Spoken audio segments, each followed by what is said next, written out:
In the mid-2010s, Nintendo's development teams had already seen a lot of success with Super Mario. This was especially true with Super Mario Odyssey. While everybody was glad to see all the attention Mario had been getting, this also meant that Donkey Kong had to take a back seat. Nintendo's Yoshiaki Koizumi, a longtime Mario guru who had once directed Donkey Kong Jungle Beat, approached the team with an idea. He wanted to bring Kong back into the limelight with a new adventure in 3D. The thing is, until this point, Donkey Kong had not had an original game since Donkey Kong Country Tropical Freeze in 2014, and not one that was developed internally by Nintendo since Jungle Beat in 2004. The idea was to build a true successor to the legacy of Donkey Kong, and they wanted to do that by giving him a Mario Odyssey-style sandbox journey. But it went further than that. They wanted to give this game its own twist, and not just make a Mario reskin. So the team at Nintendo EPD Production Group No. 8, fresh off of Mario's global success, eagerly took up the challenge. The plan was to give Donkey Kong a new direction, and to do so, they consulted Donkey Kong's original creator, Shigeru Miyamoto, and Koizumi himself guided the process. Miyamoto told the team to double down on Donkey Kong's goofy, wild charisma, and his knack for smacking terrain with his huge hands. Koizumi, on the other hand, pointed out that DK's massive arms set him apart from his platformer peers like Mario, so why not build a game around that raw strength? And let me tell you, that was the winning formula right there. Armed with these ideas and DK's literal sheer strength, the team set out to define what a 3D Donkey Kong game, powered by next-gen hardware, could be. Note that this next-gen thing was not part of the original plan. I will talk about it a bit more as we go along. From the very start, Destruction was the name of the game. As Bananza's director, Kazuya Takahashi, put it, they created Bananza around gameplay that comes from destruction, essentially building an entire game about breaking stuff. Where do I sign up? This inspiration actually traces back to an experiment during Odyssey's development, where one programmer toyed with voxel technology, thinking of 3D pixels as building blocks of the environment, and gave a Mario enemy, a Goomba, big hands so it could tear through terrain. The result was a surprisingly satisfying gameplay loop. Turns out smashing giant cheese rocks and snow piles in Odyssey was a blast, and it sparked the idea that Donkey Kong, of all characters, should have a game where he could punch his way through an entire game world. The developers, many of them being longtime DK fans themselves, ran with the idea. Early prototypes had DK ripping up voxel-made landscapes, effectively playing the role of a rampaging gorilla bulldozer. Glorious. But this cool idea soon ran into a banana peel. The aging hardware of the original Switch console struggled to keep up. Fully destructible environments are heavy on memory and processing, and at first, the developers weren't sure the vision was even feasible on that platform. But luckily for the developers, the fans, and DK's legacy, the Nintendo Switch 2 was released. Around 2021, the project shifted to the more powerful console, immediately expanding the game's horizons. On Switch 2, Donkey Kong Bananza could run at 60 frames per second and support the persistent destruction, meaning when DK blows a hole in the wall, it stays blown up. Even though one of the most common complaints since release has been fluctuating frame rates, it still performs far better than what the original Switch could have handled. With more horsepower, the team created a sandbox that let players smash through all kinds of materials, including rock, mud, snow, and even what looks like molten chocolate lava. On top of that, all these elements fracture in different ways and do not magically regrow. This gave Bananza a satisfying sense of ownership where the player is permanently reshaping the world, which I think was the key to making this chain of destruction gameplay feel rewarding rather than repetitive. Takashi emphasized that it was important for the game to work in a way that players keep digging to discover things. By embracing the newer console's abilities, the developers essentially handed Donkey Kong the keys to the ultimate sandbox, creating a world made of breakable objects, just waiting to be destroyed. You know what else is waiting to be destroyed? That subscribe button. Make sure to click it and turn on notifications so you never miss an upload. With the tech falling into place, the designers turned to creating a game world and mechanics to go along with it that were worthy of DK's return. This would be Donkey Kong's first 3D platformer since Donkey Kong 64. Those chunky 3D bits making up the terrain became the cornerstone not just of Bananza's tech, but its entire design philosophy. The team went through Donkey Kong's history to pull in elements that would mesh well with a world you can tear apart. They brought back staples like minecarts, barrel cannons, and animal friends like Rambi the Rhino, and they reimagined them in ways that took advantage of the new destruction mechanics. For example, minecart rides might send DK smashing through barricades into hidden caves. The developers had to be careful though. They didn't want Bananza to rely solely on nostalgia or insider jokes for longtime fans. Any retro elements they had to serve the gameplay first. At the same time, they knew Donkey Kong's past was part of what made this project special, so they tried to create a balance. We ended with a game that is packed with nods to the classics in the series, but even those are given a twist to surprise veterans and welcome newcomers. Crucially, the team had to address one perception of the DK series, because traditionally, the DK games, especially the Country series,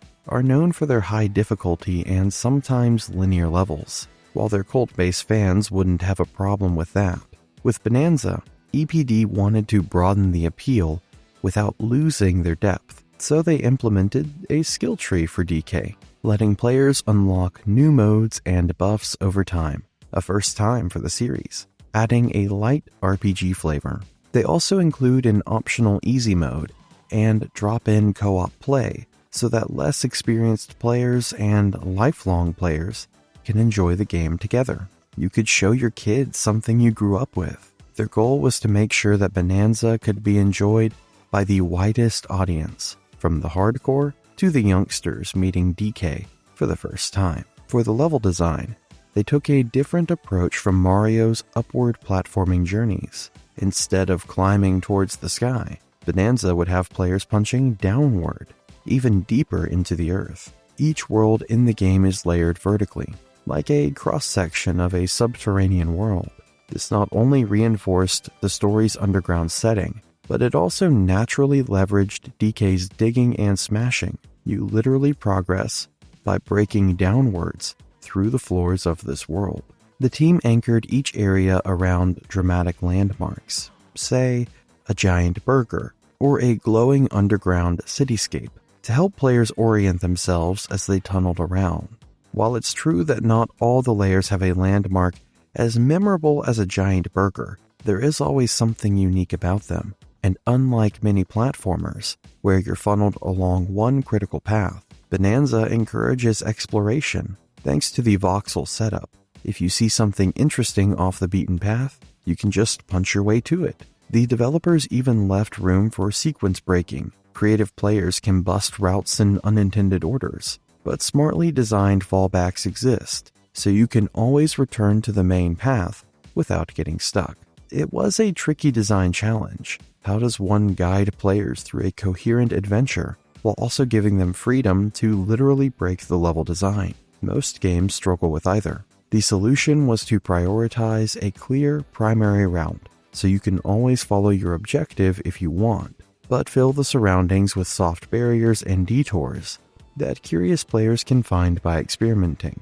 Every time you break something in Bananza, you might uncover a hidden cache of bananas. Oh yeah, I almost forgot. We are going to talk about bananas a lot. Coming back to it, every time you discover something, it makes you want to break more. It is a satisfying feedback loop of see wall, smash wall, get reward. It differentiates the game's gameplay loop from the more structured Mario formula. Throughout development, Nintendo's senior creatives kept a close eye on their beloved Gorilla's new outing. Both Koizumi and Miyamoto regularly playtested builds of Bananza and offered feedback. There was this one time where Miyamoto suggested a radical change to the control scheme, which is a big deal given Nintendo's usual design philosophy and its history with Mario-style controls. In early builds, the controls were very Mario-like, with a face button assigned to jumping by default. Miyamoto felt that for Donkey Kong, digging or punching should be front and center on the controller, a more intuitive fit for the character's persona. The team took his advice and actually swapped the default button layout so that the prime button press makes DK slam his fist into the ground, while jump was moved.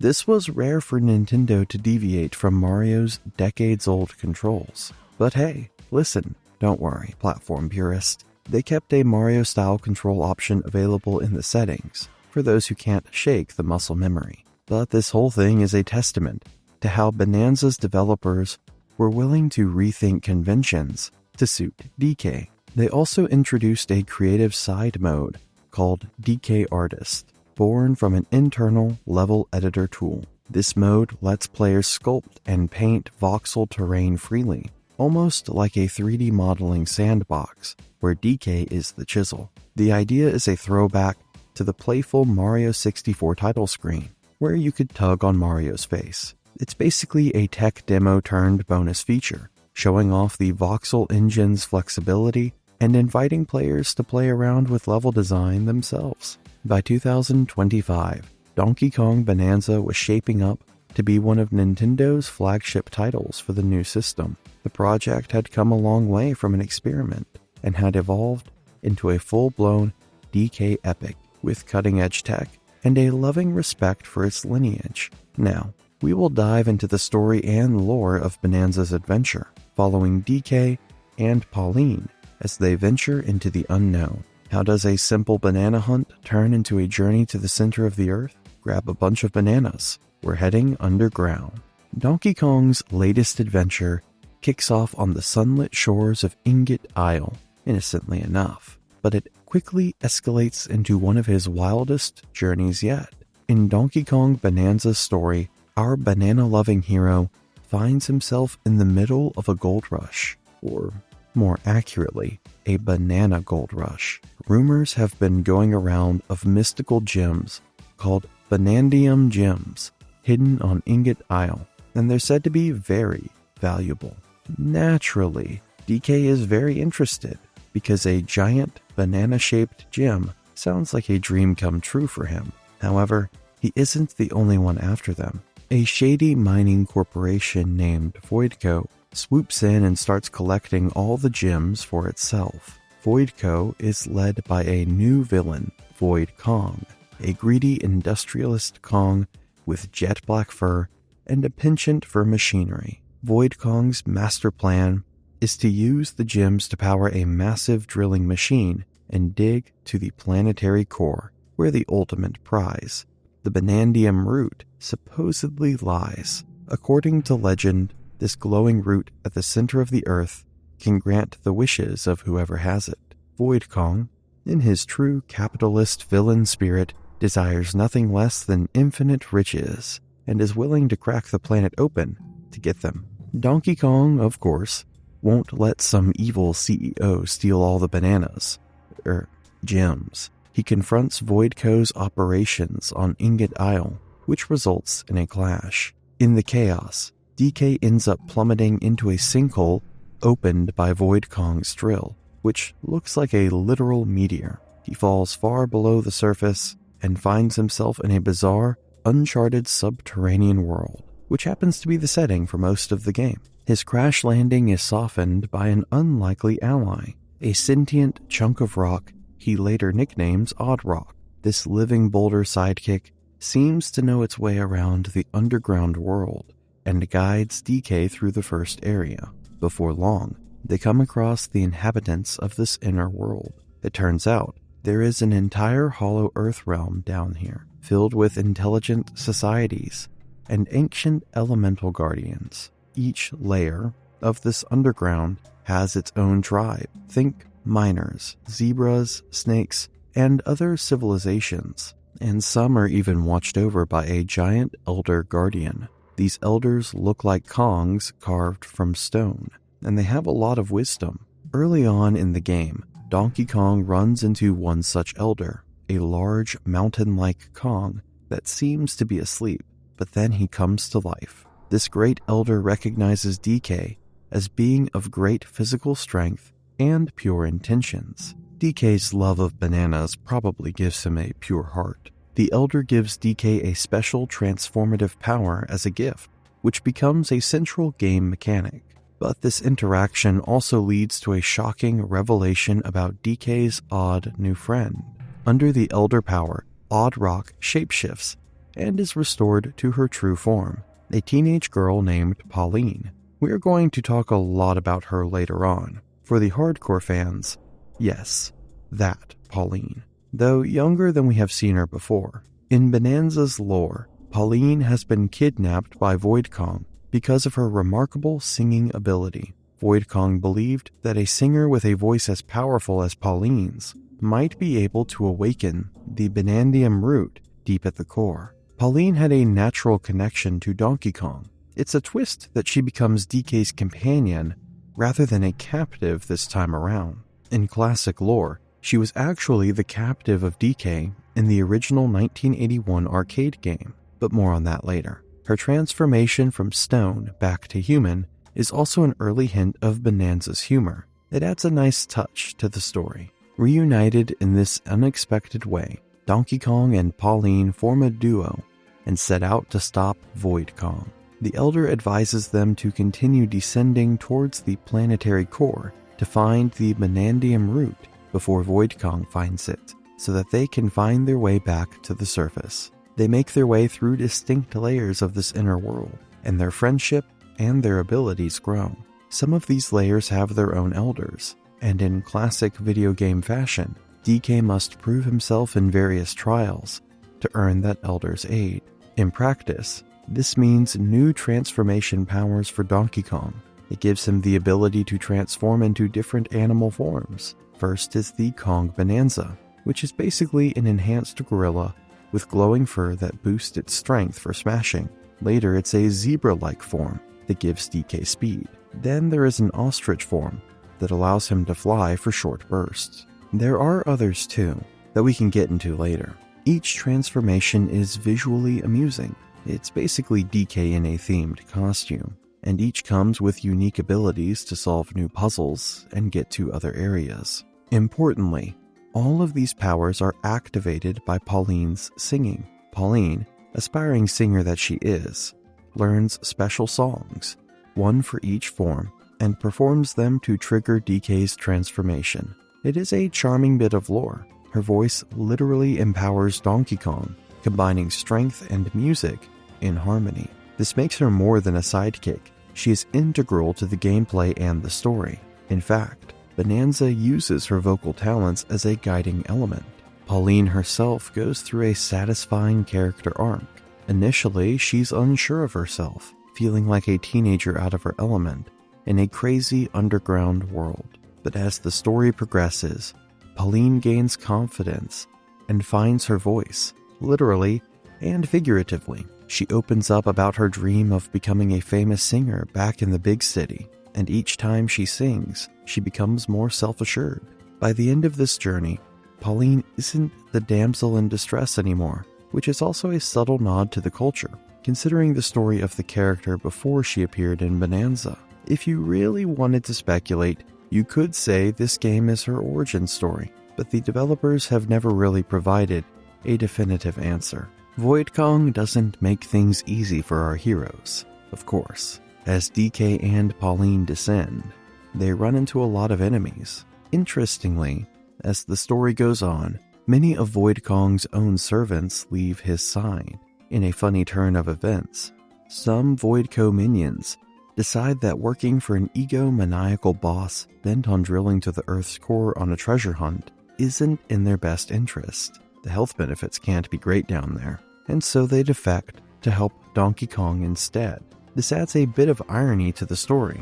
You'll see former enemies cheering DK on as the finale nears. These little story beats reinforce that Void Kong's obsession has crossed a line, and even his cronies know it. Eventually, DK and Pauline catch up to Void Kong in the deepest chamber of the inner world, right at the planetary core. This is the game's cinematic confrontation, or so it seems at first. Void Kong is there with his monstrosity of a drilling machine, moments away from breaching the chamber that holds the Banandium root. What follows is a boss battle between DK's transformations and Void Kong's mechanical gadgets. Just when Void Kong appears defeated, he makes one last attempt to get to the root. DK also ends up turning into his own version of Oddrock. Pauline decides to step forward and sing to help DK break free, and to awaken the core's power before Void Kong can claim it. But in a classic Bananza plot twist, what awakens is not a crystal granting infinite wealth. Instead, it's King K. Rool. K. Rool, the infamous king of the Kremlings, and Donkey Kong's arch-nemesis from the Rareware Donkey Kong Country games, comes onto the scene at this moment. It turns out that this object at the core was not the root itself, but a sort of prison or seal, and Pauline's singing unintentionally freed K. Rool and his crew, who had been trapped down there long ago while they were searching for the Banandium root themselves. This reveals lands with chaos and a bit of cheeky humor. For longtime fans, K. Rool's return is a huge deal. The character hasn't appeared in a Donkey Kong game since 2007's DK Jungle Climber, so Bananza provides an in-universe explanation for his long absence by saying he's been stuck underground all this time. Void Kong is as shocked as everyone else. K. Rool proceeds to knock Void Kong aside, so much for that guy, and declares that he'll be taking the Banandium root now, in perhaps the most K. Rool plan ever. He doesn't wish for gold and power. He wishes to turn the world into rotten banana mush, essentially a planet-sized smoothie, just so he can gobble it all up. It's an oddly gross scheme, but it is one that longtime fans recognize as perfectly in line with his character. Of course, he doesn't immediately get his wish, as DK and Pauline intervene. The finale act of the game begins. It is a grand finale. Eventually, the heroes secure victory and are able to secure the root, claiming the ultimate prize of the underground world. With the root in hand, the story winds down in a comedic manner. Turns out the root can, in fact, grant wishes, so Donkey Kong and Pauline each get a turn. Donkey Kong, ever predictable, wishes for something close to his heart, an enormous supply of bananas. Pauline, on the other hand, wishes to return home, back to the surface world, specifically her hometown of New Donk City. The magical root does exactly what they asked. It gives DK a literal mountain of bananas and starts taking them straight to New Donk City as they literally tunnel their way to the surface on a banana drill. The setting is a callback, as New Donk City was a major location in Super Mario Odyssey, heavily inspired by the original Donkey Kong arcade, with street names referencing the Kongs and Pauline as the city's mayor. In Bananza, Pauline is actually just a native of New Donk City. She isn't the mayor in this timeline, but she is clearly still attached to the place. For a moment, it can seem like a happy ending. Even though the credits roll, Pauline is home, and DK has all the bananas he could ever want. But suddenly, we are pulled back into the story, and King K. Rool reappears and steals back the Banandium root and uses it to fulfill his wish, flooding the streets of the city with toxic banana mush, turning the metropolis into his personal buffet gone wrong. This leads to the true final battle of the game, fought in a literal boxing arena. Yep, gloves on, crowd roaring, banana peels flying. It's a wild nod to Donkey Kong's past, especially Donkey Kong 64, where DK boxed his way through with rhythm and rage. Some even see echoes of Smash Bros. Here, the way he ducks and weaves like a heavyweight champion on a sugar rush. It's the perfect place for a showdown against K. Rool, who's more unhinged than ever, slinging rotten banana sludge like it's holy water. DK and Pauline once again coordinate their abilities and defeat K. Rool once and for all.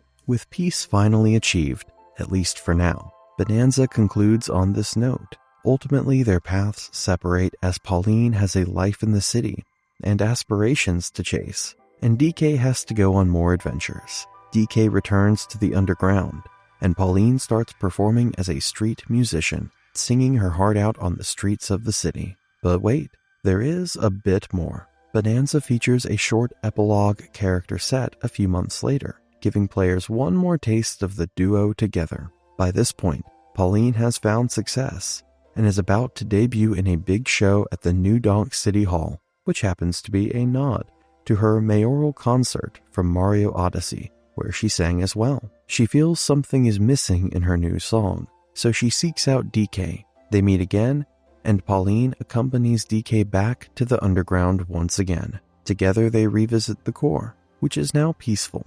The elders challenge them to a musical puzzle of sort. This serves as a light post-game mission. Once completed, Pauline comes up with a brand new song, which is the theme song of the game. It encapsulates their adventure by tying into the themes of the game. Donkey Kong then attends her big performance back in the city.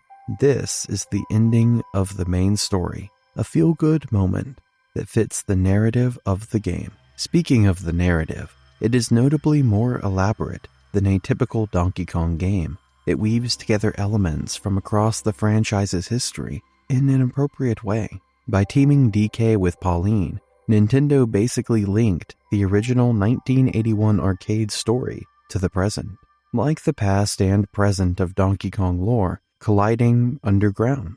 The surprise return of K. Rool delighted longtime fans and cemented Bananza as a kind of celebration of the franchise's legacy. Longtime DK characters like Cranky, Diddy, Not That Diddy, and Dixie Kong also make appearances in the game, mostly as cameos or in side modes. For instance, in one underground level, DK can race Diddy and Dixie in minecarts as a friendly competition. Even though it doesn't add anything to the narrative, it is still a welcome addition to most players. These moments ground Bananza in the Donkey Kong universe, while still keeping the spotlight on the renewed characters like Pauline and Void Kong. What's interesting is that Bananza's story leaves some amusing ambiguities that fans have eagerly debated. One question is, when does this adventure take place relative to the other games in this universe? Pauline is portrayed as younger here,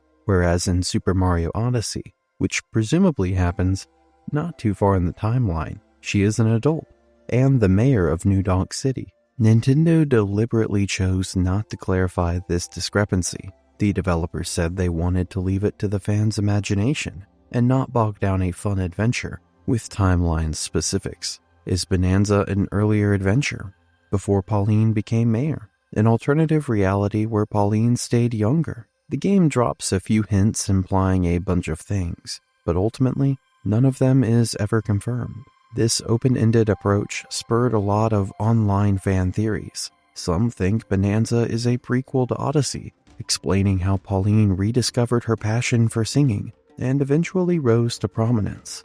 Others think it might be a separate Donkey Kong universe, branching off from Mario's. Given the fantastical nature of the Earth being literally hollow in this one, it's entirely possible. Another theory that fans suggest online is that the Pauline in the original Donkey Kong arcade entry is the grandmother of the Pauline that we travel with in Bananza. They think this is the case because Bananza Pauline talks about her grandmother a few times during the game. This is also supported by the fact that the original damsel in distress in the arcade entry was a blonde, and Pauline is obviously a brunette. While other fans think this was simply the evolution of her design, and that it's not that elaborate a storyline, Nintendo doesn't provide a firm answer, and frankly, the game's lighthearted tone might just be suggesting that it's not that deep. As one developer said, Donkey Kong's world might just operate on cartoon logic.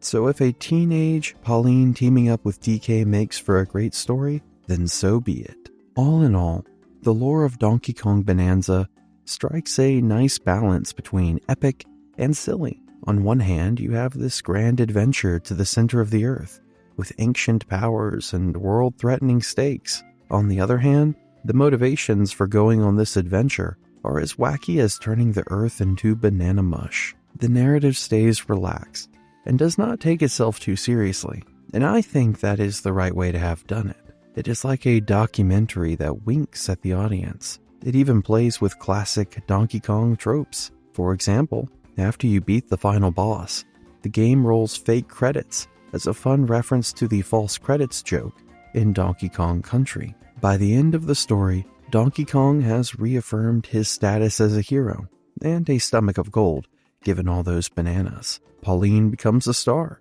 getting far more character development here than she ever did being rescued by Mario. And King K. Rool's return adds that extra nostalgic cherry on top, setting the stage for whatever DK's next adventure might be. Now that we have covered the story foundation, let us explore the gameplay, the design, and the themes. How does Bananza translate its wild lore into interactive fun, and what players and critics thought of this banana-powered journey? Honestly, you have to agree that the gameplay was really one of the central pieces of the game. It was big, bold, and not afraid of smashing convention along with everything else. At its core, Donkey Kong Bananza plays as a 3D platformer, but one that flips many genre conventions. Instead of focusing on precision jumping between static platforms, Bananza emphasizes creative destruction and exploration. Nearly every chunk of the environment can be punched, crushed, or tunneled through, making the player feel like an unstoppable force with limitless possibilities. Reviewers loved the experience, with massive levels that encourage a smash-everything mentality. The game's slogan invited players to a literal groundbreaking exploration. In practice, this means Bananza's levels are less about finding the single intended path and more about making your own. See a high ledge, bust the pillars supporting it, and turn them into a ramp. Huge boulder blocking a cave, wind up DK's fist and shatter it into pebbles. The game constantly rewards curiosity and brute force equally, a very fitting design choice for Donkey Kong, if you ask me. Controlling DK in Bananza is surprisingly intuitive. EPD's designers put a lot of effort into DK's signature move, the punch. It is a tool that players use to dig, bash enemies, and activate switches. To avoid the punching becoming monotonous,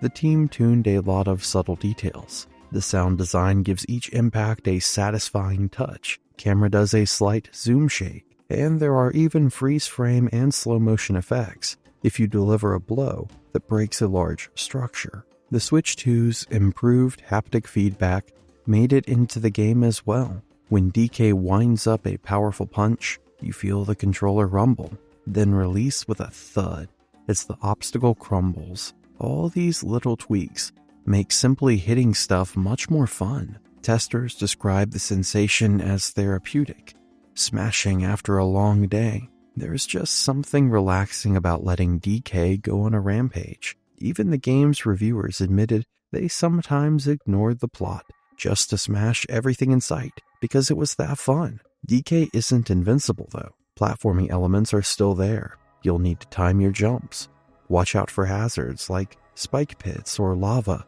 and occasionally outsmart enemies. But compared to Mario's nimble acrobatics, DK's moveset is more about movement and impact. He can do a shoulder charge, a ground slap that creates shockwaves to stun enemies, and even a sort of gorilla long jump where he leaps and then punches downwards to crash through whatever's below. Bananza uses these moves in puzzles too. A sequence might require DK to ground slap to drop to an overhead object, which then creates a platform, then long jump through a brittle floor to reach a hidden chamber. It's a satisfying blend of thinking with your fists. A standout feature, as mentioned, is the animal transformations. These function like power-ups or temporary ability sets that you can switch to when Pauline sings the song for each form.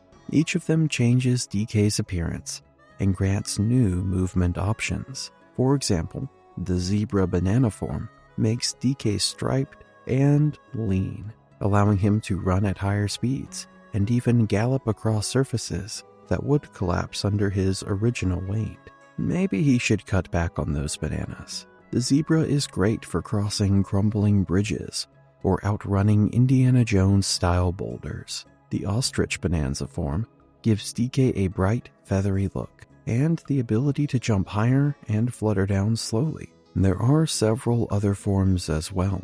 Switching between them is seamless and can often be done on the fly in a level, as long as you've unlocked them and have enough energy from collecting Banandium crystals. Notably, the designers tied each transformation to unique musical tracks that Pauline sings, which added a lot of personality to those moments. The music team created distinct songs. For instance, a rock-tinged tune plays when DK goes ostrich. Pauline's vocals make these songs feel like they're coming from within the story, rather than just being a bunch of random item pickups. It's a really neat integration of gameplay and narrative. The level design of the game deserves special mention for how it complements the destructive gameplay. The game is structured around these underground layers, each of which has a distinct theme and visual style, almost like biomes under the Earth's crust.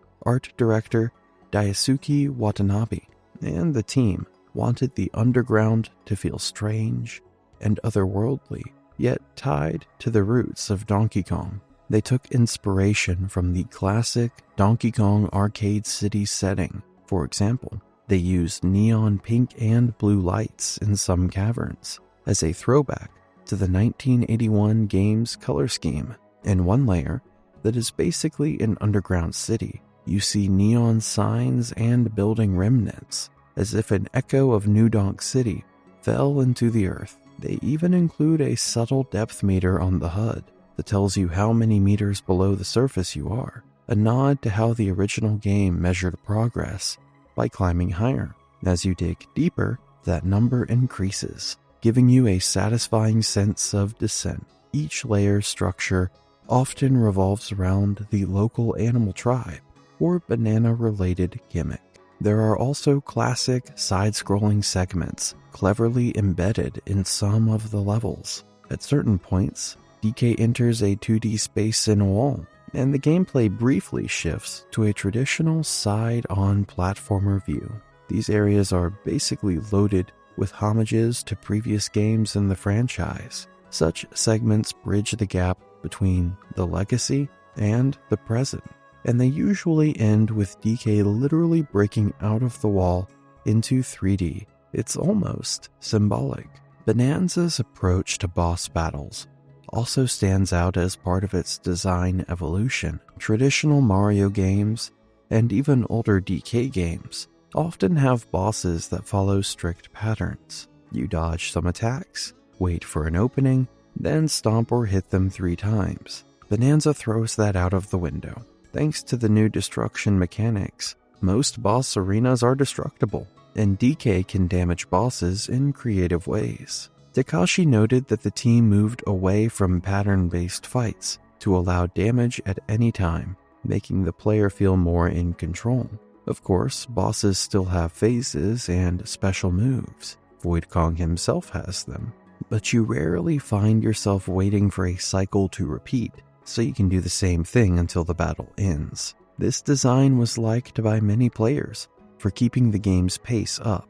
If anything, a few longtime fans felt that the bosses were easy because DK is so powerful. But for a game that just wants the player to have fun, the choice honestly makes sense. It's pretty satisfying stuff. Another big pillar of the gameplay is the co-op and the extra modes. The main story is fully playable, with a second player at any time. In multiplayer, one player controls Donkey Kong, while the other controls Pauline and uses her support abilities. Nintendo learned from past experiments, like Mario Galaxy's Co-Star mode and Odyssey's Cappy mode, where the second player often felt like a gimmicky tag-along, and aimed to give the second player more of an active role in Bananza. So in this game, Pauline isn't a passive helper. She can move alongside DK and use her voice blasts actively, where she basically throws objects. These are powerful sonic waves that the second player can use to attack enemies and interact with the environment to shatter certain barriers and trigger musical puzzles. She is basically a ranged support character to DK's melee brawling. This design lets players, whether they're two friends or a parent and child, play together enjoyably. DK's player can smash while Pauline supports. It's pretty different from how it used to be, and here the second player really feels like a part of the adventure, able to influence things meaningfully. The artist mode is also a fun distraction. It started as a developer debugging tool to test terrain ideas, but they spun it into a creative mode for players. In it, you can pick up and place voxel blocks, effectively building or destroying, mostly destroying to your heart's content, without the pressure of enemies or objectives. Players have already used it to create pixel art style sculptures of Donkey Kong's face, elaborate tunnel mazes, and even write messages that other players can find once they're shared online. The world of Bananza is full of collectibles, including banana gems and fossils. Each layer has its own set of fossils that are unique. The thing about these fossils is that they are all references to Donkey Kong's friends and enemies as part of the overarching universe that the franchise has created. Some fans even speculate that this is pretty dark stuff, considering the fact that they're fossils, which means that they are all dead. Like, there is this one bug fossil in the freeze layer. It is a reference to the stingers from the original Country games. The pig in the forest layer is a character in DK Country entries, Tropical Freeze and DK Returns, named Professor Chops, who's basically the tutorial guide in those games. The spider, which also happens to be in the forest layer, is a nod to Squidder the Spider, who is one of the animal friends that players can ride in DK Country too. The frog, swordfish, and anglerfish, all three of which are found in the Tempest layer, are all references to animal buddies in the original series, and they all aid the Kongs in their adventures. Winky the Frog is a high-jumping animal that appears in the original Donkey Kong Country. Riding him allows the Kongs to reach high areas and defeat certain enemies. Glimmer the Anglerfish is featured in Donkey Kong Country 2, Diddy's Kong Quest. His role is to light up the dark, as the Kongs can't see in those environments. Ungard the Swordfish is an aquatic buddy from Donkey Kong Country, and remains a recurring character later on as well. He allows the Kongs to move faster underwater and defeat aquatic enemies. Next up are the Banana Bird, Armadillo, and Sea Urchin, who are all enemies from the various entries in the Country series. The robot in the Feast layer is the same Chaos Bot that K. Rool uses as a boss in DK Country 3. If you go even deeper into the planet core, you will find 3 more fossils. The 8-bit barrel, which is DK's iconic item from his original character. The 8-bit items, which is just a collection of Pauline stuff that she lost in Super Mario. And even the 8-bit DK. It's not really clear if this is DK from another universe, or one of his ancestors. Also, the items that Pauline loses in Mario Odyssey are set in a timeline where she's much older, and in Bananza, she is much younger, which leads to the question as to how her stuff ended up becoming a literal fossil. So really, the lore doesn't align from a logical perspective, but the references are there. But this whole monologue about the world of Bananza would really be incomplete if I didn't highlight Bananza's audio and music, given how integral Pauline's singing is. Nintendo brought on Naoto Kubo, the lead composer from Super Mario Odyssey, as Bananza's sound director.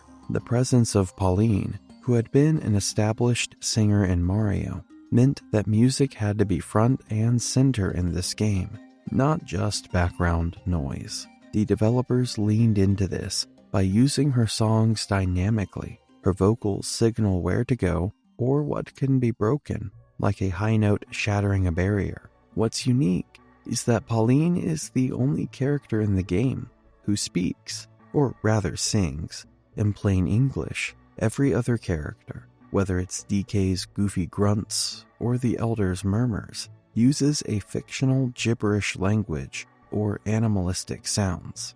The design choice was intentional. By having Pauline's voice be the lone, real voice, it makes her role as the player's guide more immersive and highlights her humanity among all these creatures. It's also an audio cue that whenever she speaks, it's important, both gameplay and story-wise. The soundtrack is an interesting mix, reflecting the diversity of the environments in Bananza. The composers created special music for each animal form. For example, one of them gets a heavy rock anthem, the zebra form features Latin music, and the ostrich blends rock and pop elements. Each of these has background vocals, sung by Takeda, the composer, adding flavor to the soundtrack. The main theme of the game, which plays when Pauline tries to save DK in the finale, is called Breaking Through. It's described as a song that summarizes the emotional journey of Bananza. Kubo said he composed it as if reflecting on 40-plus years of Donkey Kong history in one song.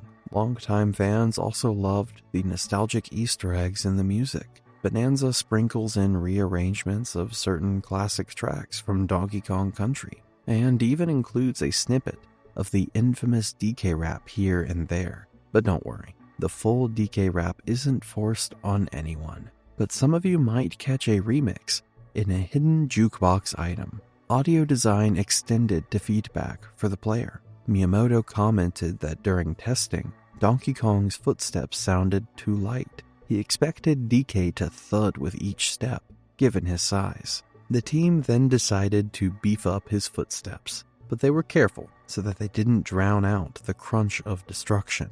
I should add that I think they found just the right balance between the two. That dance that Pauline does during her songs for the Bananza transformations, it's not random. It is actually a reference to the original dance that she used to do in the original DK arcade entry. It's not clear in the original if she's moving like that because she's happy or terrified, considering the really old grainy graphics, but the movements are very similar. Speaking of the Bananza transformations, some of them are references to animal buddies from past titles, with many of the same abilities as well, not just the visual aesthetic. The snake, the ostrich, and the elephant are all examples of this. Another thing you might notice is that all the songs in this world are either remasters or remixes of the classics in this universe. The DK artist theme combines Simian Segway and the bonus room Blitz from Donkey Kong 1. In the racing layer, the Rambi Rumble soundtrack is basically a recreation of Rambi's theme from Donkey Kong 64. The soundtrack that plays in the final battle with King K. Rool, the real finale is referencing his theme, Crocodile Cacophony from Donkey Kong Country 2. You will even hear the tune of the DK rap at certain moments of the game. The 2D throwback sections have even more classic songs that play as you enter them, like the DK Island Swing. In classic games, an underground stage was usually a brief detour. In this one, it's the whole premise. Donkey Kong literally breaks new ground by descending through layers of a hollow earth. Each of these layers is a full-fledged environment with its own climate, culture, and challenges. The developers approached the vertical design with the mindset of creating distinct worlds stacked beneath one another, rather than repeating the same themes over and over. This vertical world unfolds interestingly. As DK goes deeper, the layers begin to change. Early on, he crashes through the surface amid a gold rush, and from there, each new layer lies below, connected by giant sinkholes. The game even tracks your depth. Bananza's underground world feels alive. It's like a hidden civilization. The designers talk about it as a separate society parallel to the surface, and within the underground, each layer has its own society with its own visual aesthetic and traditions. The underground world isn't isolated from the events above. It has a history of mining and commerce that ties into the plot. Voidco, the mining corporation, didn't just randomly decide to start digging. They breached a world where mining is part of life. You encounter multiple friendly creatures as you make your way through the game, who have been digging through these parts for ages. Some layers show evidence of long-term extraction and even industry. For example, the upper tunnels of Ingot Isle are filled with minecart tracks and flimsy elevators from Voidco's operations, while deeper down, you'll find abandoned drilling machines left by past adventurers or victims of the gym rush, depending on how you choose to look at it. The presence of this abandoned machinery and scattered equipment gives the underground a lived-in mining colony vibe. This sets up a memorable dynamic. On one hand, you have ingenious subterranean tribes living in harmony, even if they are a bit eccentric. And on the other, you have this big bad company from the surface trying to strip mine the underworld. So really, in Bananza's lore, the underground is contested territory, rich in resources and culture, and the player is right in the middle of that conflict. The team approached this underground world with a layered philosophy. It goes smash, tunnel, sequence break, mastery. In practice, that means you're encouraged to smash through walls and floors, tunnel your own paths, and sometimes even skip ahead in ways that the game didn't explicitly tell you. You might dig yourself into a town layer ahead of schedule, or get inside a hidden chamber connecting layers, which is basically sequence breaking, a term that speedrunners love. The game allows these shortcuts. The developers intentionally did not restrict the player to a single correct route downward. So if you get really creative with DK's abilities, you can drop into a layer early. Of course, they also made sure you could climb back, or find another way if you wanted to.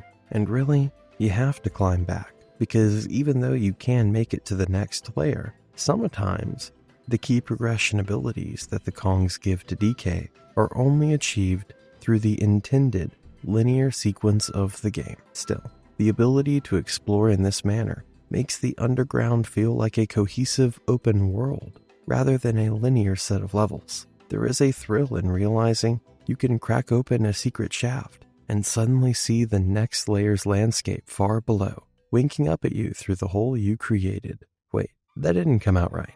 Anyway, it's the kind of player-driven discovery that makes the world truly three-dimensional and connected. In terms of the lore, the idea that the underground is one uniform level is also completely shattered. Here, the underground is a full ecosystem. There are myths and legends passed down between these layers. For example, tribes speak of the Banandium root at the core, each with their own spin on the legend. Some layers have folk heroes and villains. You hear tales of an ancient machine that once rampaged through the depths, or an ancient Kong ancestor who first planted the banana trees above and whose roots grew downward, foreshadowing the literal root you seek. By tying these stories into the NPC dialogue and collectibles, the game populates this new world with history, factions, and a future at stake. Honestly, to be a part of all this, not bad for a gorilla who started out looking for bananas on a dig site.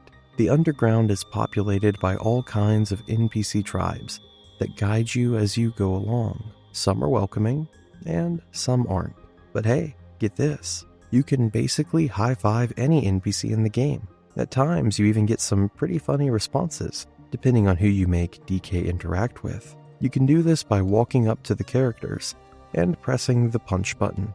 But not everyone responds in the same way. Grumpy is stunned at what you're doing, and he just allows himself to get hit. If you do it to Cranky Kong, it looks like he might fly away because of DK's sheer power. Some of the characters even change their outfits for some reason, but who cares? It doesn't have to make sense. It's Donkey Kong. The underground is made up of 17 main layers, with a lot of sub-areas as well. Let's go through each of these layers chronologically, or rather vertically, through the major layers that the duo traverse, highlighting their visuals, enemies, and themes. Along the way, notice how the game uses these layers to weave together a loose commentary on labor, greed, and consumption, and then proceeds to not take itself as seriously. and throw a bunch of banana jokes on top of it all. The adventure begins on Ingot Isle, a pretty unremarkable island off DK's home that suddenly becomes the center of the Banandium gem craze. Visually, it looks like a tropical paradise that is having its own industrial revolution. It's the only above-ground area in the game, and it sets the stage with a clash of nature and industry. The main enemies on Ingot Isle in Donkey Kong Bananza are gold-infused creatures from the villainous Voidco, primarily Anticoids, along with others like Crocoids, Buzzoids, Peekaboooids, and Munchoids, all trying to stop DK from reclaiming the Banandium gems, with occasional encounters with rival miners or rogue Kongs like Grumpy Kong and Poppy Kong. The theme here is labor. You see people competing to dig up wealth, conveyor belts chug along the beaches, mine carts loaded with glittering banana gems, and Voidco's logo is plastered on temporary work tents. Gameplay-wise, Ingot Isle serves as a tutorial zone, and it shows you the bread and butter mechanics, many of which you will use later on in the game. The messaging is clear. The surface is being chewed up for resources, and it's only going to get wilder underground. Once you've beaten the game, post-in-game exploration in this area reveals that Baboom Town has been restored and a monument to Donkey Kong has been built, showing that his legacy has been cemented as the hero who saved the Isle from the Void Company. While I explained this nicely, they don't build the statue for free, and you have to do a lot of stuff for Grumpy Kong before this statue can be built. I will talk about this a bit later. After plummeting, DK splashes down in the lagoon layer, a shallow subterranean sea lit by bioluminescent algae. Imagine a tropical coral reef transported underground with growing bananas and fish going around. This layer's dominant material is water, and the gameplay twist is a mix of platforming across partially sunken ruins. One segment has DK using chunks of terrain as stepping stones, breaking them loose so they float up, creating moving platforms to reach higher cave ledges. In the lore, the lagoon shows that not all layers are molten lava and rock. Some are full of life. This layer is home to fisher monkeys, and it turns out that Voidco is blocking reservoirs, and it's a problem because it's creating water shortages for the locals. The themes here touch on greed and nature. You see Voidco's sunken machines slowly rusting, already claimed by Coral, showing how nature starts reclaiming the mess of greed. Pauline can comment in-game about how it's peaceful down here, if we forget why it's flooded, implying that Voidco's drilling is probably what cracked an aquifer.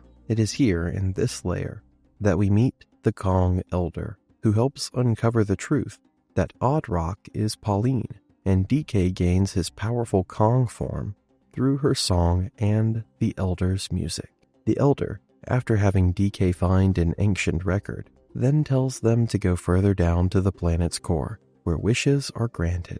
By the time DK exits the lagoon, players have learned that even the depths have their own delicate ecosystems, ones that are not disrupted by this quest for shiny bananas. Ironically named, the hilltop layer is a big cavern filled with rolling hills of soft soil and glowing fungus. This is where the developers really started to play around with the voxel terrain. The rolling hills were designed to bait you to try DK's new trick of surfing on torn-up terrain. You can punch out a chunk of the hillside and literally ride it like a skateboard, bowling over anything that might pop up. The visual aesthetic here is earthy green and browns, along with giant mushrooms that can be used as bouncing pads. We get a few 2D throwback sections here as well. The dominant creatures here are fractones, and they aren't too pleased with Voidco either. Turns out that the company is causing trouble by blocking paths and stealing Banandium gems, which are crucial to the underground. Here, Pauline and DK help the locals to clear a giant dirt pile, blocking a sinkhole to the next layer. Once the pile has been cleared, the layer opens up to exploration. The hilltop layer thematically touches on labor. The inhabitants embody honest labor, mining for community, and not for greed. And even after you help them, they still put DK to work delivering on carts. It is very different compared to the corporation's exploitative approach. Once you get to the bottom, you break through to the next major zone. Next up is the Canyon Layer, which is a series of immense canyons and ravines, cutting through layers of red rock. It basically feels like the Wild West underground.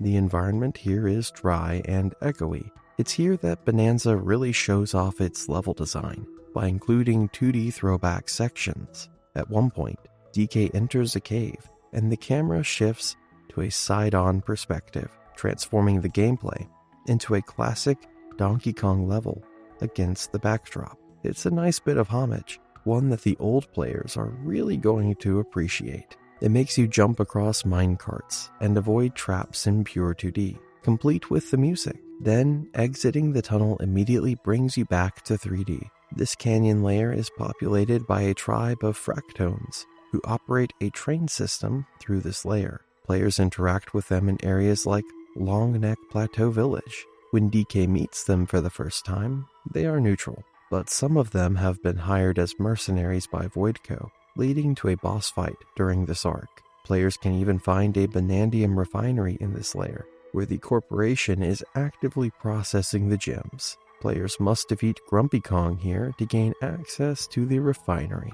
The theme here leans into greed. The canyons are being stripped for gems. Voidco machines are lodged into canyon walls, still running, which you can climb and smash. It's a cool gameplay experience, and a piece of environmental storytelling about corporate greed boring into the earth. DK makes it to the Divide, which I think is a fitting name.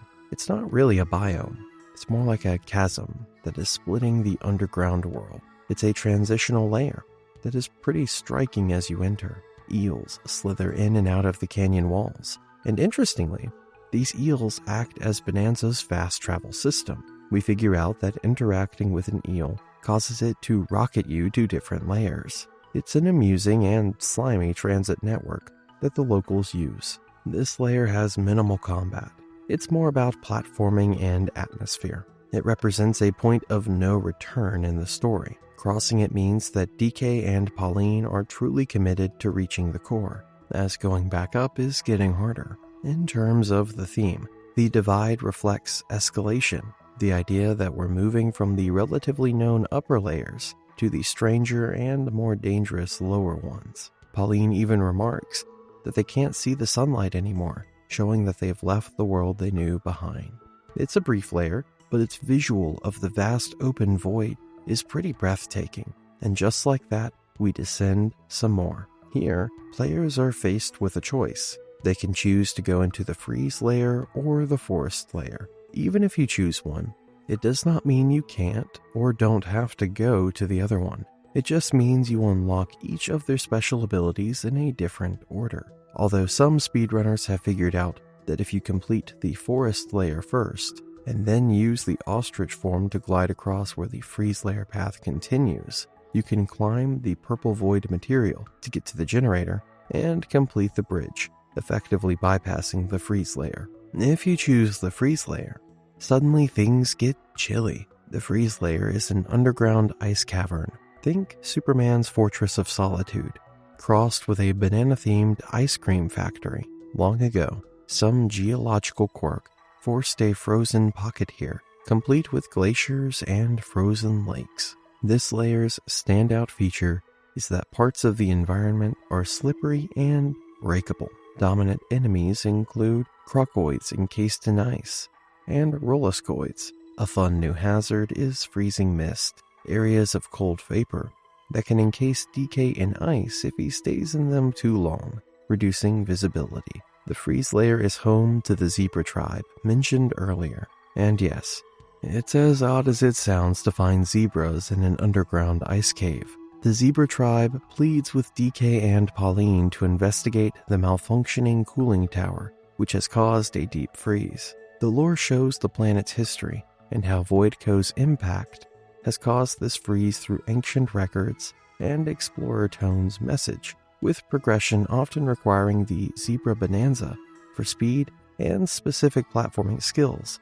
to navigate the terrain. Speaking of transformations, the Zebra Kong gives us this one. Players have to find ancient records and clear obstacles to access the cooling tower. Dropping out of the cold, DK and Pauline find themselves in an underground forest. The forest layer is obviously full of green. The dominant materials here are thick vegetation and fertile soil, a sharp contrast to the layer we were in before. This is a habitat of abundance. Fruits, giant glowing bananas, of course, grow wild, and strange critters roam freely. The main residents of this layer are ostriches, who manage the egg-shaped Eggshell Hotel, providing both lodging and guidance. This layer, even though it looks pretty, suffers from poison floods and thorny bushes caused by Voidco, and it's threatening the ostrich's home and valuable services. Players seek the ostrich elder within the hotel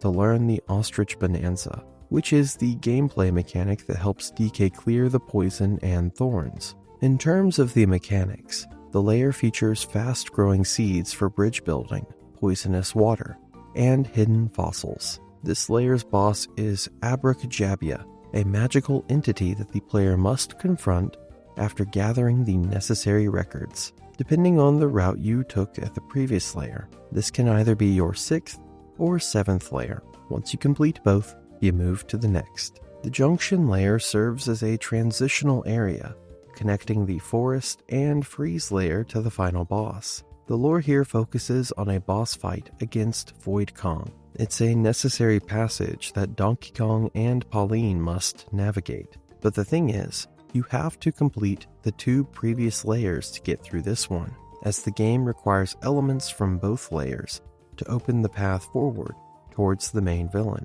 or at least who we think the main villain is for now. Of course, speedrunners are quite good at the game, and they will probably be alright. The environmental storytelling here shows that there is a big bad called Void Kong, who is responsible for the corruption of the lands and the banana theft.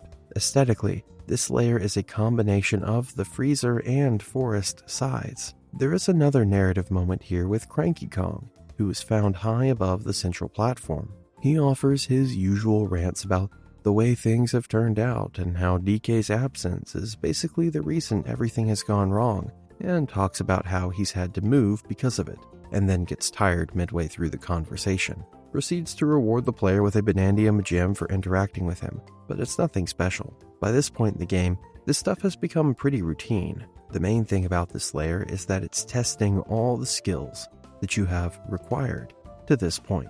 Enter the resort layer. It might be the most surreal of all the layers that we go to. It's exactly what it sounds like, a tropical underground resort, complete with sandy beaches, hot springs, and ruins converted into cabanas. The lore centers around this layer being a tropical paradise, but now needing restoration because of whatever disrupted it, probably Void Kong. Collectible treasures are scattered throughout this layer, often tied to specific challenges or hidden spots. Prospector monkeys inhabit the area, and they need help from DK.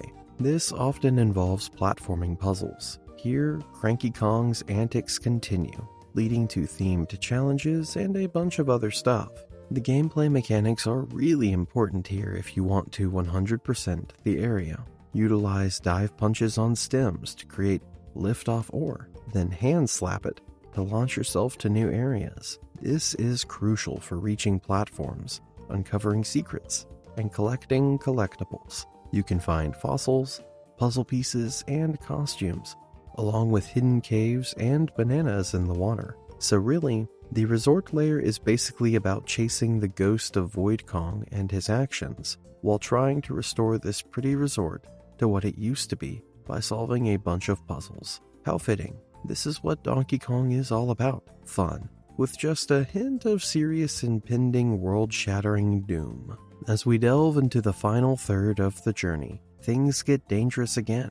The Tempest layer is a zone of constant storms, essentially a gigantic hollow where hot air from magma below meets cold air from above. It is an underground realm defined by extreme weather, a bunch of elephant inhabitants, and of course, the fan-favorite Elephant Bananza ability. where Donkey Kong helps the local elephant elder to fight the Void Company and their corruption. The Elephant Bonanza grants the player the ability to inhale large amounts of terrain, including lava, that would otherwise be hazardous, with his trunk, store it as chunks, and then split them out as projectiles, or use them as platforms. This is a crucial mechanic to get through this layer, and the rest of the game after this. It lets you clear large areas, destroy obstacles, collect hidden items, and solve puzzles. The arc of this layer revolves around destroying a weather-controlling bird called the Sinister Blusterwing,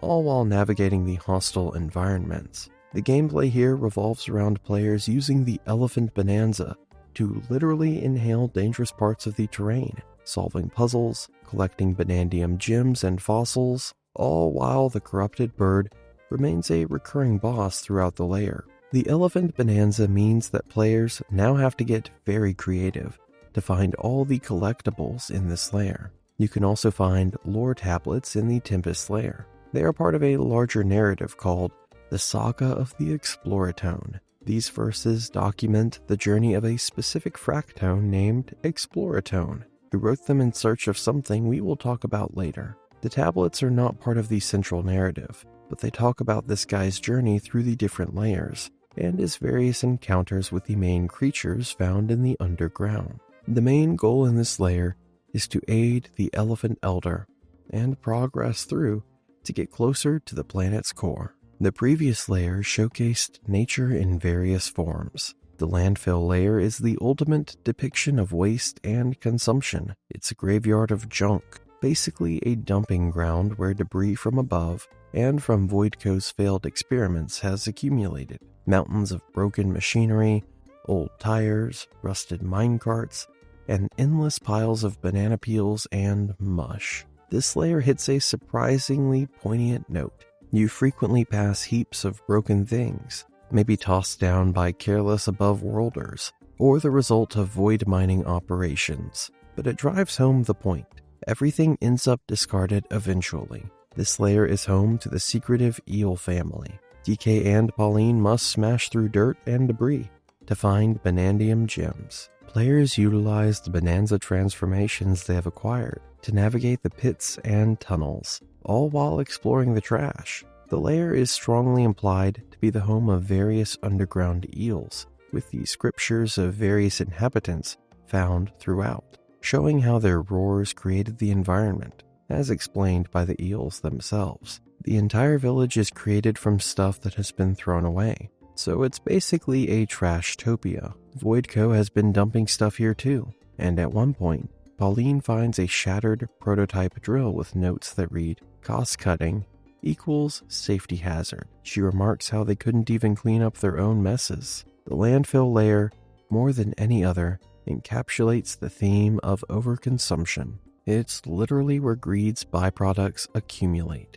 It's sobering, but also empowering, because DK and Pauline manage to bring a bit of order and cleanliness to it. After the grim landfill, the mood snaps players into something completely different. The racing layer is a wild place to be, and that's saying a lot considering everything DK has been through by that point. It turns out that deep underground, the animal tribes built a racetrack, looping around the whole place. Why? Because even in an adventure to save the world from evil corporate overlords, Nintendo finds time for a racing minigame. Basically, it's an underground Donkey Kong kart course, complete with speed boosters and obstacles. The theme here is pure appetite for fun. After all the heavy themes, the racing layer is a pretty laid-back chapter. This stage is a central part of the game's underground adventure, featuring fractones, shortcuts, and a unique race where players ride Rambi, collecting bananas while dodging environmental hazards. This layer doesn't have an elder or boss in the traditional sense. The real boss is your own skills at the minigame, but it does subtly prepare you for the final leg by refreshing the tone. In terms of the lore, it turns out that this layer was formed from the debris of Ingot Isle after it sank, with prospector monkeys building the tracks and training Rambis. Diddy Kong and Dixie Kong run the race reception desk, inviting DK to compete. It's a high-speed, racing-focused area as a throwback to Diddy Kong Racing. Here you also collect a bunch of Banandium gems by competing in the races, finding hidden paths, and even completing post-game challenges. These often revolve around manipulating the track materials. We, as players, are reminded of the joy at the heart of this Nintendo adventure. It's a clever narrative beat, as greed and danger near their peak in the story. The game reasserts that fun and camaraderie are why we're really here. Now we enter the depths. The Radiance Layer is a cavern filled with glowing crystals, mirrored walls, and neon-colored minerals. It's like being inside a gigantic escape room. The ceiling and floor are studded with Banandium clusters that cast gold and pink lights, giving everything a glow. This layer houses the Snake Tribe. The main theme with this area is darkness, requiring light to navigate, with elements like glowstones, hidden passages, and puzzles involving light and shadow, hinting at the deeper lore about the world's power source, which is obviously Banandium. This stage is populated by gluminoids, amethyst, scorpion-like foes that must be lured into light to become brittle stone, and trapantuloids, and introduces the Snake Bananza ability, allowing DK to coil himself and navigate the terrain in a way he couldn't before. This ability is essential for navigating the complex terrain of the lair. Poppy Kong and Grumpy Kong serve as the main antagonist for this one, trying to prevent DK and Pauline from going any further underground. But after being defeated, Poppy Kong has a change of heart and decides to help DK and Pauline instead. This stage has quite a lot of Banandium gems and banana bird fossils, and these are integral to uncovering more of the secrets of the underground and advancing the narrative. A local snake reveals that a sinister fellow stole the layer's light and went deeper, directing DK to continue his quest downwards. But after going deeper, this layer's main driver is to restore light to this area. Just before the final core, players have to go through a bit more. The Groove Layer. This is a musical cavern, but the thing is, after the Radiance Layer, a brainwashed Great Harmonial, which is basically a giant eel, swallows Pauline, leading to DK's fall into the Groove Layer. The area, even though music is the central theme, is pretty silent.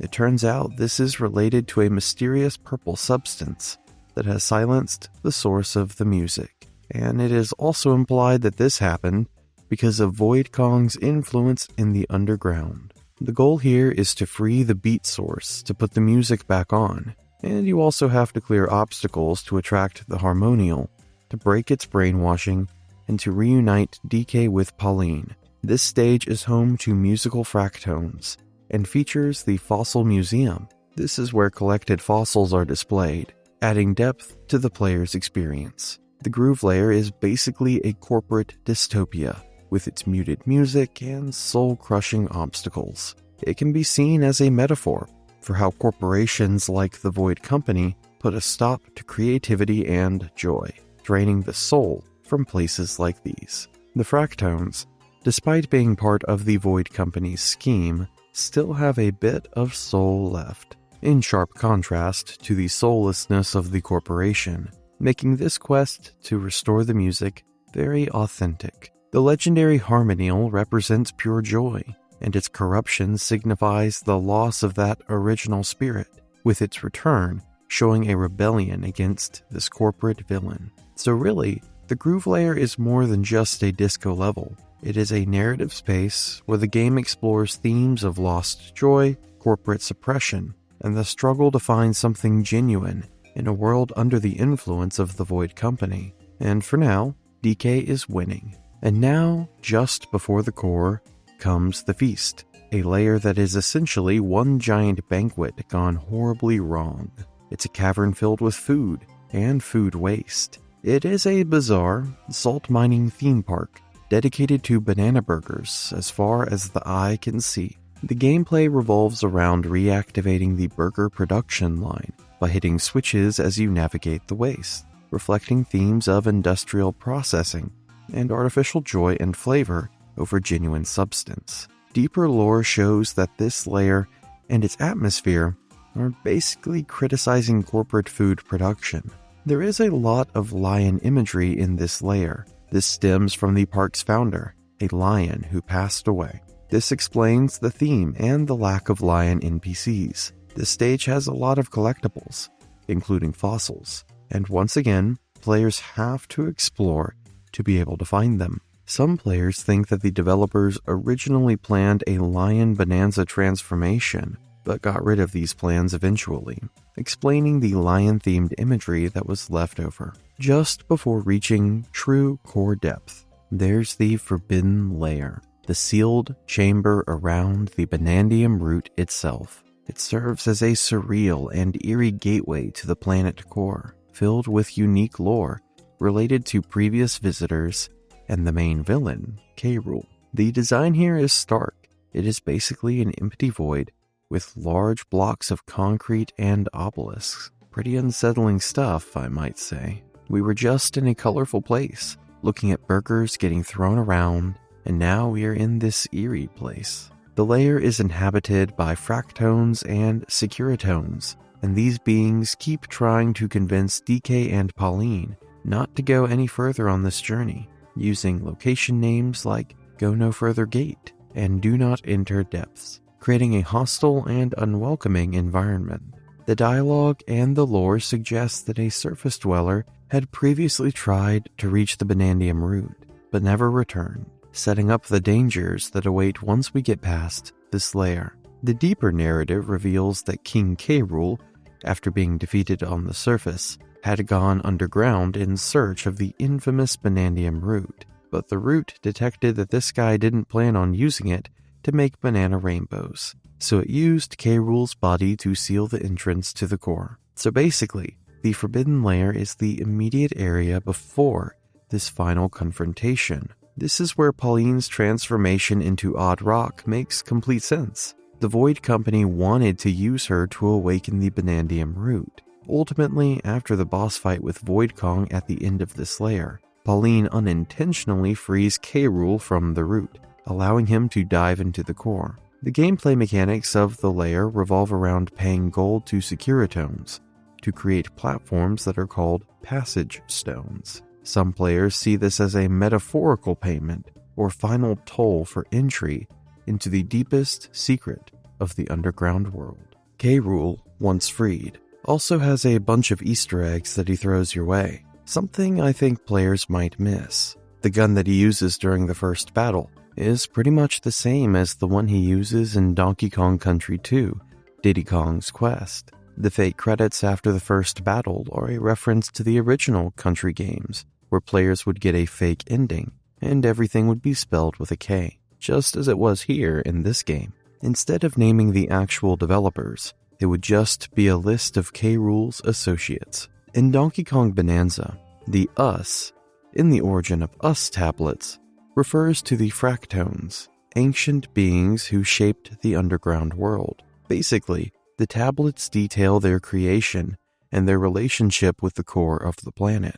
They reveal that Pauline, in her Odd Rock form, is related to them, unlocking ancient powers. This aligns with how she is able to awaken the root. This also suggests that Bananza is an origin story for DK's name and the modern Kong family's lore, bridging from Cranky Kong's era. The game establishes that the Donkey Kong in Bananza is from a different generation than Cranky Kong, who is the original arcade DK, with Pauline also being a different character, maybe the original's granddaughter, linking the classic era to the modern Donkey Kong games. But this is all pretty much speculation. Since we already talked about what happens in the end, let's focus on another central part of the story: bananas. In Bananza, bananas are thought of as just currency, but really they're practically a religion. The entire plot revolves around Banandium, which are literally crystallized bananas, serving as the source of treasure and power.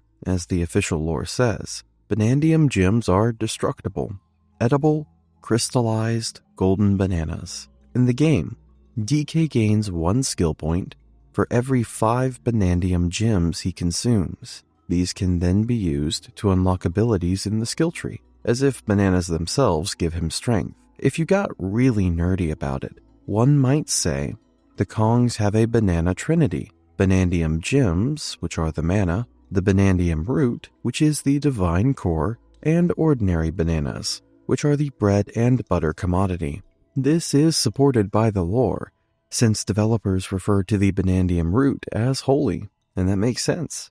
Considering that this is at the center of the world, it's hard to get more spiritual than that, at least in Donkey Kong Bananza. From Donkey Kong's perspective, bananas are sustenance. DK's wish, we learn, is for endless bananas, and the game repeatedly treats banana collecting as his ultimate quest. Virtually every unlock or upgrade is tied to his banana count, so collecting them is basically sacred to him. In a way, DK himself worships the banana. His very transformation abilities are fueled by its power, and his whole journey to becoming so important to the fate of this world would be impossible without them. Note that these bananas are collectible items, and a strictly optional part of the game. You can finish the game even if you decide that they aren't worth your time. As bummed as DK will be about that, you are the one in charge. From Void Kong and Voidco's perspective, bananas are raw capital. The villainous mining corporation Voidco springs to life when Banandium gems are discovered, and the greedy CEO Void Kong immediately directs all resources to steal them. In Voidco's industrial perspective, the bananas are the gold, a literal commodity to be dug up. Void himself craves infinite treasure, plotting to reach the planet's core to have all the gold in existence. One of his devices, the All Mine Remote, is even banana-shaped, as if to say that every tool of power in this universe is bathed in banana symbolism. From King K. Rool's perspective, bananas become apocalyptic sustenance. The bloated King Crocodile's crusade is to turn the world into a giant fruit salad for himself. His final plan is hilariously banana-centric. He vows to change the entire planet into overripe, rotten banana mush, and then feast on it. As his own quote bluntly puts it, he'll spoil a human city rotten, then devour this whole town. In effect, K. Rool worships the banana by consuming it on a planetary scale. His obsession is so extreme that with the Banandium root, he transforms New Donk City into his own rotten banana image, trying to turn all its residents into Banandium mush to devour them. So in terms of the lore, one might say Bananza builds a pantheon around the banana.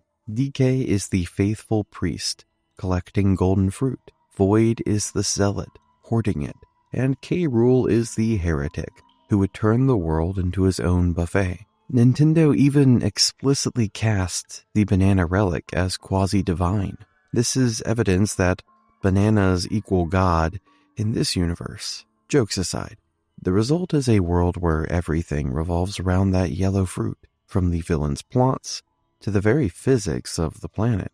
Void Kong is the cranky boss that nobody really likes listening to. He's physically small. The wiki notes he's a bush baby or II type of Kong, but everything about him is sharply defined. His posture is tense, almost rigid, under a formal black and white patterned coat, and a little bow tie with glowing dots.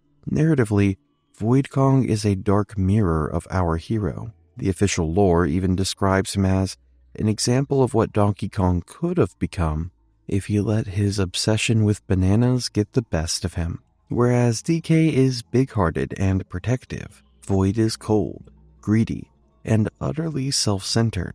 One could imagine him as a failed clone, or the one that got away from whatever mad science spawned DK. He's the same species, but without the soul. He is also similar to Pauline in some ways. Both of them have dreams. Pauline wants to be a singer, and Void Kong wants to be the richest. Pauline succeeds through her teamwork and facing her fears, while Void Kong fails because of his selfish actions. His insistence on drilling to the core for infinite riches feels like a perverted corporate mission statement, and he rarely shows a shred of care for anyone besides himself. Even in defeat, Void Kong just rails that all the riches should have been his. But there's a tragic quality under all that banana obsession that has consumed him. By the end of the adventure, Voidco is finished. His own second-in-command, Grumpy Kong, has turned on him, and Poppy Kong has quit. Void is literally left alone, a furious monkey boss with no minions and a broken spirit. It's hard not to feel a little pity. This is a villain whose grand ambitions crumbled, not through epic heroism, but because he alienated everyone around him. The fact that DK and Pauline eventually step past enmities and treat Void with some sympathy underlines that Void's journey is somewhat pathetic. In gameplay and design terms, Void Kong's silence and posture convey threat without drama. He stands in imposing mechanical armor late game, but mostly he just gazes maniacally as you shred the environment. When he finally does attack, it's a screech, a short, scorching growl that betrays his tiny voice. It's almost comedic, like a furious CEO in an angry discount store customer's voice. Yet beneath the playful cruelty, he's a relatable, cautionary tale. A monkey who wanted power so badly, he lost everything. Void Kong could have been Donkey Kong. He was turned evil by greed, and the game hints at that parallel. Just before closing out this video, I thought I should talk about some of the more memorable moments from the game. One of the first big moments is a wild minecart ride that feels like part roller coaster, part musical concert. You race through a giant underground hall filled with massive pipes that play notes as you go. The wooden tracks twist and turn through blown-out tunnels and metal tubes, while magic bursts out like you are riding inside a giant organ. It's fast, loud, and funny. DK's face gets pulled back by the wind, and little music notes pop out of crates as you smash through them. Every jump hits a new tone, and the whole thing plays like a mix between a ride and a song made out of chaos and splinters. These minecart rides happen again and again as you go deeper into the underground, and somehow the developers were able to keep the central theme while aligning the aesthetic with each layer. At the end of the game, things get weird, fast. The final level takes place in New Donk City, where a giant banana-covered skyscraper reaches up into the sky. On top of it, K. Rool stands shouting about spoiled fruit and bananas while talking about how he intends to devour everything in sight. The city below has turned into banana sludge. The streets are coated in yellow goo, and stuff swims through it like a melted fruit aquarium. Banners hang with bananas on them, and people stare in shock as DK climbs through the mess. The final boss fight happens here. You dodge banana peels and throw parts of the building at K. Rool. He even climbs up a giant banana statue in a final act of drama. It's a full cartoon climax with fruit slime everywhere. The city basically turns into a smoothie, and you're right in the middle of it. In the feast layer, the big moment is a giant hamburger. It's not just the background. First, you have to build it, using a bunch of switches scattered throughout the layer. But it turns out that the only way to get to Void Kong is to smash through the burger and go deeper. You then proceed to punch it to pieces. DK walks up to this massive burger and starts smashing the layers. The lettuce bends and folds like clay. The meat sizzles with shiny grease, and the tomatoes burst when hit. Every punch sends food flying. As you keep hitting it, the burger slowly shrinks like it's getting eaten by force. It looks and feels gross, in a funny way. DK can even wear a burger-themed tie that lets him eat parts of it for health. The burger tie can be found as a collectible in the feast layer. The whole scene is loud, messy, and over the top. It's like a fast food boss fight that takes itself way too seriously, which makes it even better. You can come across Cranky Kong in almost every layer of the underground world. As always, he is harder to find in some layers than others, and that is what encourages players to explore. When you do find him and talk to him, he will start rambling about a bunch of things. He talks about his rival in overalls, which is basically a reference to Jumpman. At another point, he talks about DK fighting a crocodile enemy,